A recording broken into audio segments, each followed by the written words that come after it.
Magandang gabi po sa bawat isa. Narito po ang listahan na ating babanggitin para sa ating panalangin. Pastora Stella Jeronimo, Pastor Ted Ribo and Family, Pastor Nael Tongko and Family, Pastor Jerry Dalagit, Pastor Ronnie and Sister Leonie, Brother Gary and Sister Kristen Reynosa, Pastor June Jeronimo and Family, Pastor Samuel Montiagodo, Nana Nemen, Sister Neneng, Sister Blancy, Baby Muding Mijares and Family, Sister Judith, Brother Chris and Brother NC, Sister Jenaline Katrina, Concept and Kyle Valiente, Marinas Family, Sister Christina and Sister Jessica Mzuan, Sister Edna and Sister Abigail Marquez, Mama Ningning, Boatis Family, Nana Yoli and Family, Pastor Larry and Sister Glenda Pontillas, Carizo Family, Brother Ronald Benaventura and Family, Sister Raquel Benaventura, Brother Jojo, Sister Marivic and Sister Neche Ijiran, Sister Trisha, Trixie and Tristan Larisma, Sister Isang Constantino, Cabales Family, Brother Rod, Sister Ana and Sister Praise de los Santos, Sister Cherry Arzala, Sister Orfa, Sister Sharon and Sister Nympha, Sister Christine and Brother Michael de la Cruz, Sister Yoli Pantig, Sister Meli Montaño, Brother Jeffrey Carizo, Sister Feli Dizon, Sister Caroline Pukuhan and Sister Nancy, Maulawan Family, Brother Marvin Lau, Sister May Santos, Sister Pina Montiagodo, Sister Edel Castro, Brother Reynaldo Rodriguez, Sister Joy Acosta and Sister Aledora Medina, Nanay Lino Lopez, Brother Julius Pantig and Family, Sister Fen MJ Danganan, Brother Dixon Paras, Brother Francis Pineda, Brother Richard and Brother Scott Michael Wayan, Brother Gerald Handa and Family, Sister Sarah Licardo, Brother Brian Bernardo, Sister Cam Saito, Sister Nihal Abdul Rauf and Brother Alexander Mamao, Sister Cecilia de Sahagun, Brother Delio Larin, Sister Liway Apo and Family, Brother Francisco Fabiliar, Brother Sam Benisano, Sister Baby Orsabe and Sister Belen, Brother Jerry Lazaro and Family, Sister Zea Callejo, Brother Vic Gutierrez and Family, Brother Francisco Senon, Sister Roderidia Parel, Baby Gavin Manzulim, Sister Lani Ramos, Sister Janet Abuel, Sister Hilary Ann Abuel, Baby Julian Chris Alfante, Sister Crescencia Ramos Rico, Nanay Gloria, Pastor Henner Ado, Brother Richard Elima, Brother Michael Tailo, Brother Ishmael and Brother Joaquin Ong, Baby Penelope Jane Leoncio, Brother Juanito Ramos, Sister Joanne May Ragusante, Sister Joyce Tacorda, Sister Filomena Togade, Sister Luisa Miralles, Sister Madeline Napalang, Sister Meth Balahadia, Sister Harriet, Sister Jennifer Lat, Sister Susan Lopez, Attorney Carlos Borja Jr., Sister Aida Cruz de Leon, Brother Ken, Sister Abby and Baby Z. Reynosa, Brother Reynaldo Moreno and Family, Sister Jean, Baby Chino and Baby Chin Antolin, Brother Nelson and Sister Vivian Pabigayan, Sister Julieta Gutierrez, Brother Brian de la Cruz, Sister Mercy de la Cruz, Brother Edgar Ventura, Sister Mariel Sebastian, Mr. and Mrs. Jed and Danny V. Dayo, Sister Lizelle Bangayan, Sister Melogene Paliago, Brother Renz Louis Abangan, Sister Vanessa Abingoza, Brother William Valencia Jr., Brother Ramon Rodriguez. Magandang gabi po sa inyo, mga minamahal kong mga kapatid. Sa inyo, mga kapatid ko sa Iglesia ng Piel, at gayon din po sa inyo, mga kapatid sa Iglesia ng Pasong Tamo. At sa inyo rin, mga patuloy na nakikibahagi sa gawain ito. At ngayon pong gabi ay gabi po ng ating panalangin.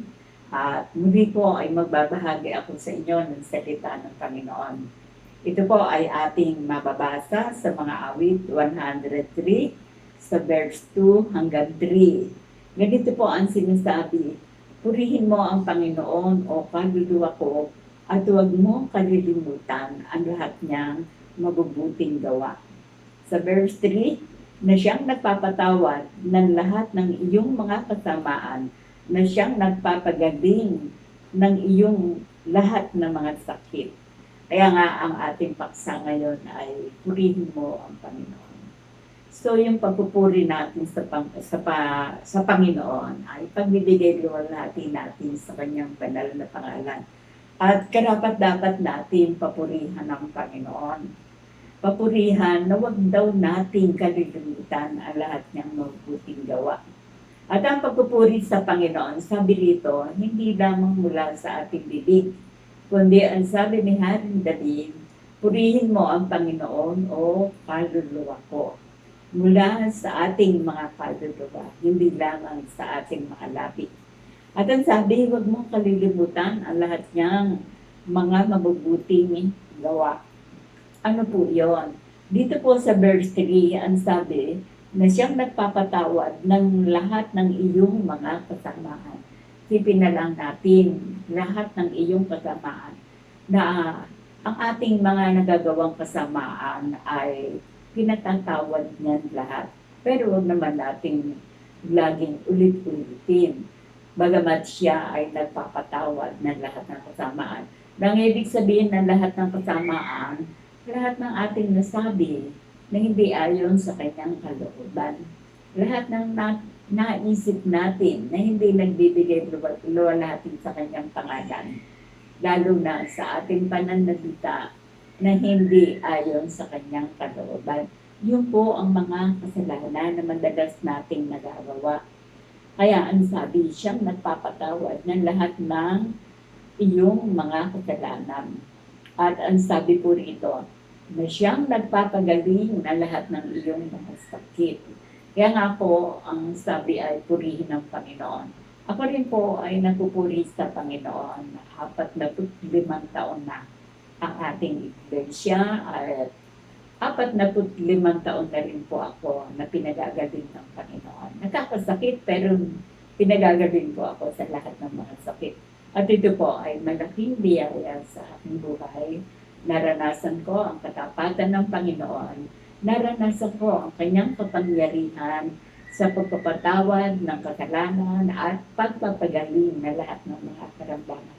Kaya mga kapatid, karapat-dapat natin papurihan ng Panginoon at lagi nating isipin at gunitain ang lahat niyang mabubuting gawa. Ito ang nagbibigay luwalhati sa kanyang banal na pangalan. At tayo po ay magpatuloy sa ating panalanginan sapagkat kalooban ng Panginoon, manatili tayong palagi sa pananalangin. Yamang ito ang mga pangako ng Panginoon. Pagtiwalaan natin ang katapatan ng Panginoon, ang kapangyarihan ng Panginoon. Mabanal, salamat po nagbibigay kayo ng banal na salita upang maalaman namin na kayo'y dapat namin purihin. Hindi lamang sa pamagitan ng aming mga bibig, kundi mula sa aming mga kaluluwa ay purihin namin kayo sa lahat ng inyong mabuting mga gawa.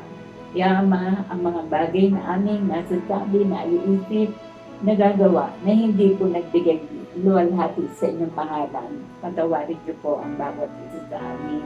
At umaasa nga po ako na kayo na nagpapatawad ng lahat ng kasamaan ay nagpapagaling na lahat ng mga sakit at banal ang aking mga kapatid na may mga karamdaman.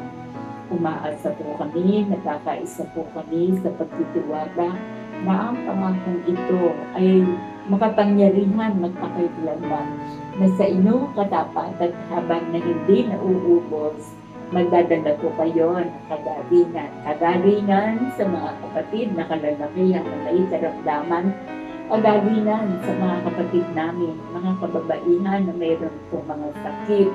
At kami po, Panginoon, ay nakakaisa ng Espiritu na ito, Panginoon, ay may kapangyarihan dahil sa inyong katapatan.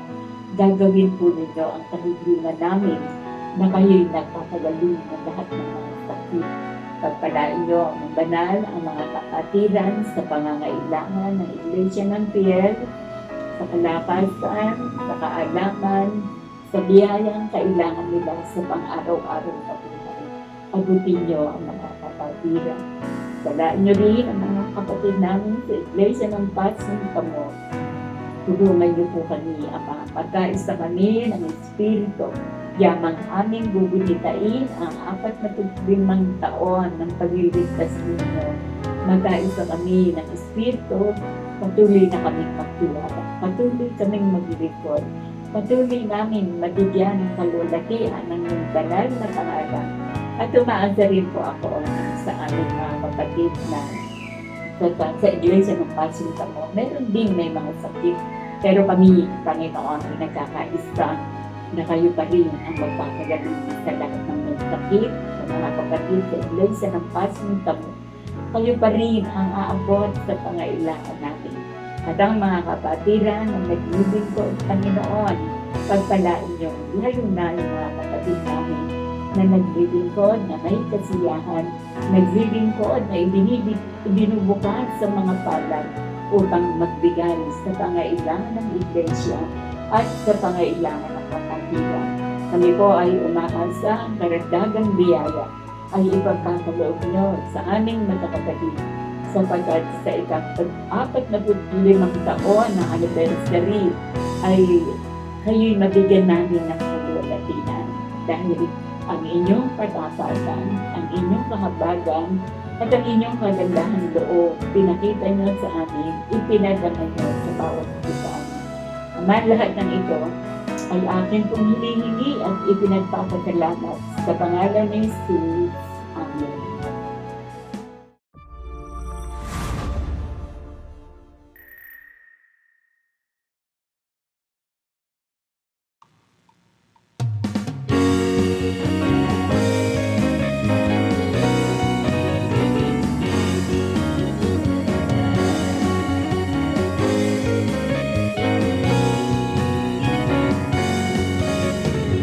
Awit ng pag-ibig, awitin natin.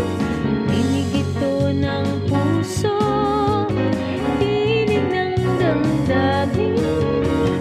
Bawat isa ay may tuwa, bawat isa ay may galak. Panginoong Jesus, isinilang na.